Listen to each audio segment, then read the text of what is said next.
Welcome back to the Deep Dive. This is where we take, your sources could be research, articles, maybe a personal story like today's, and really get into it. We don't just skim it. We plunge right in, pulling out those key insights so you get, the real shortcut to understand.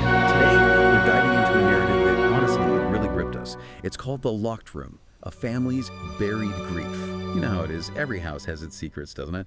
Maybe it's just like an old photo album hidden away or a drawer you never knew was there.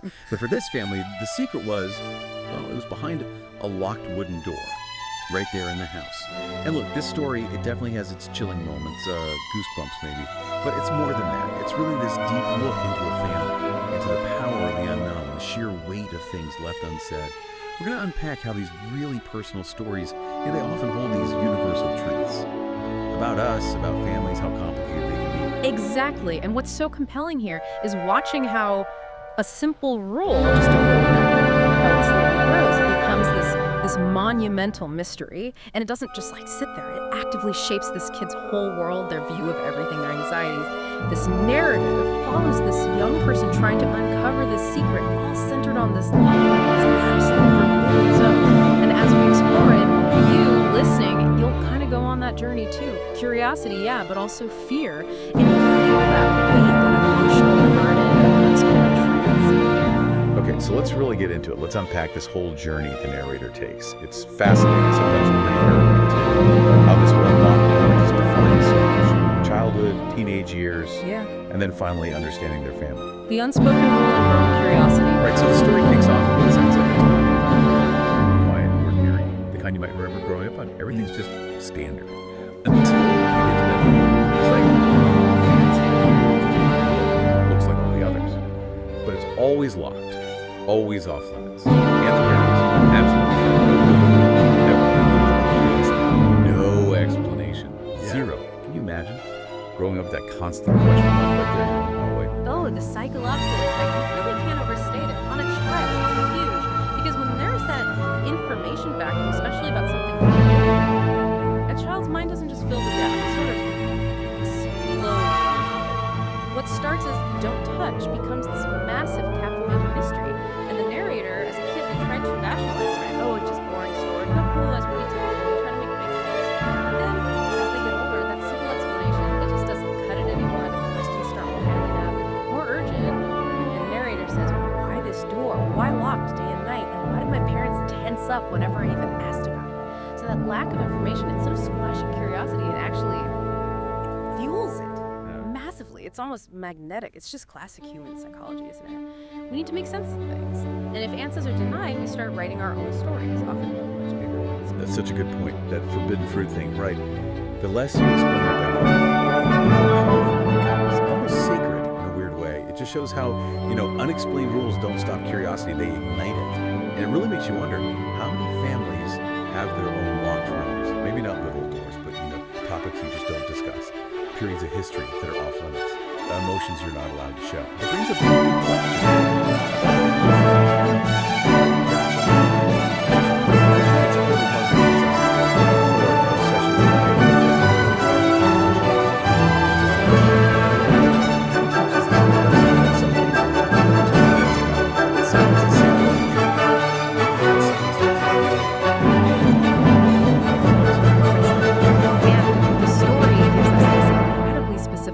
this incident that really hammers home how intense this rule was for the parents. As a little kid, the narrator, just driven by that natural curiosity, tries to simply touch the door handle. Just touch it. And the reaction isn't gentle, it's not calm. The mother apparently angrily pulls them away, just yanks them back, and lays down the law. I mean, that's not just a reminder, that's raw emotion. That's where it gets really interesting. Because that kind of reaction, that level of intensity, almost fear, it tells you straight away this isn't about protecting some expensive laws or keeping kids away from cleaning supplies. If it was just that, the tone would be different, wouldn't it? Stern, maybe cautionary, but not that raw anger and fear. That level of emotion, it screams something much deeper, a really painful backstory, something unresolved, loaded with negative feeling. It instantly changes the room in your mind. It's not just storage, it's a fault, holding something. Unsettling, maybe trauma. And that forces us to ask, well, what depth of pain or fear makes parents react like that? with such immediate, unfiltered anger, almost terror, at a child just touching a doorknob. It signals this deep trauma, you know? A boundary that's not just for the child, it's for the parent's own emotional survival. To keep something contained, the mother's anger. It's like this forceful psychological barrier, trying to wall off not just the room, but their own child. That reaction burns the memory, not just as food, but as dangerous. It's for love. So the narrator grows up, and the mystery of this locked room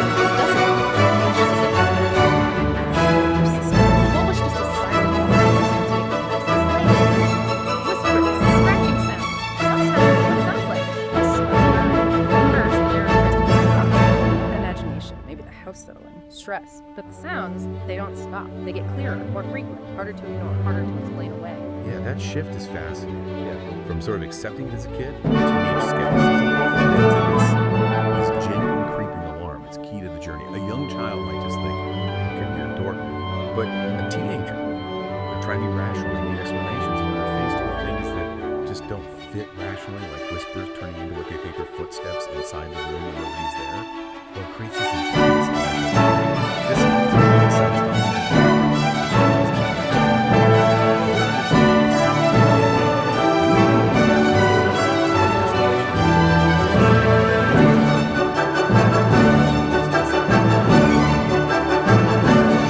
It is terrifying because your home is supposed to be your safe place, right? The one place you know that's predictable. When that starts to feel unsafe, when strange things start happening in your own bedroom hallway, it's deeply unsettling, and it makes you think, how do our minds deal with sounds we can't explain? Especially when we're already fixated on a mystery. Are they real? Imagine. Is it the narrator's own stress somehow? Never. Something else entirely. Yeah. But whatever the objective truth, the effect on the narrator, it's profound, life-changing. And then comes this absolute something visual, something that goes beyond sound. A thing like tinkering with sounds. Maybe try to rationalize those. Old house, pipes, wind. The brain is good at finding explanations, however flimsy. But light, that changes everything, doesn't it? Totally. Suddenly, it's not just in your head, it's tangible. You can't just imagine a light source like that.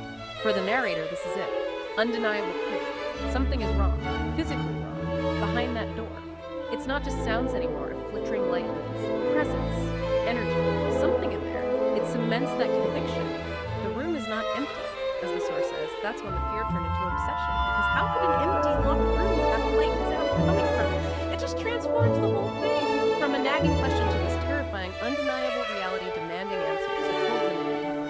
And naturally, faced with light and sound, the narrator confronts the parents again.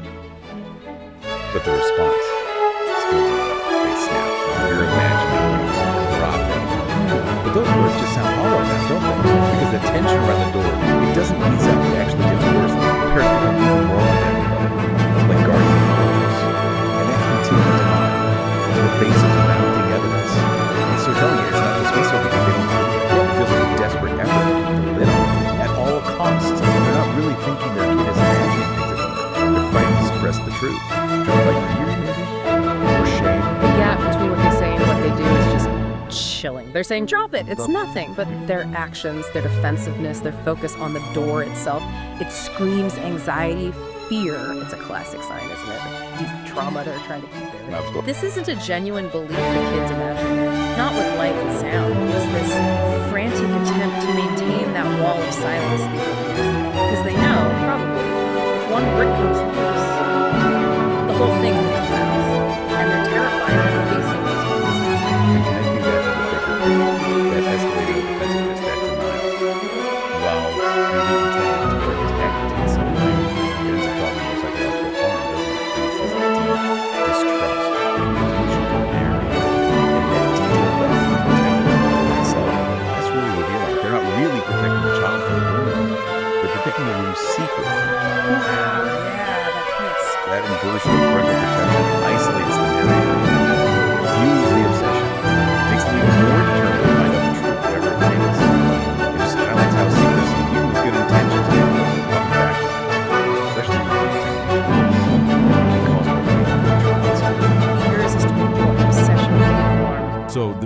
deepening, the strange events are multiplying, and the narrator's relationship with this door shifts again. It goes beyond curiosity. It becomes this all-consuming obsession. It's not just part of the house anymore.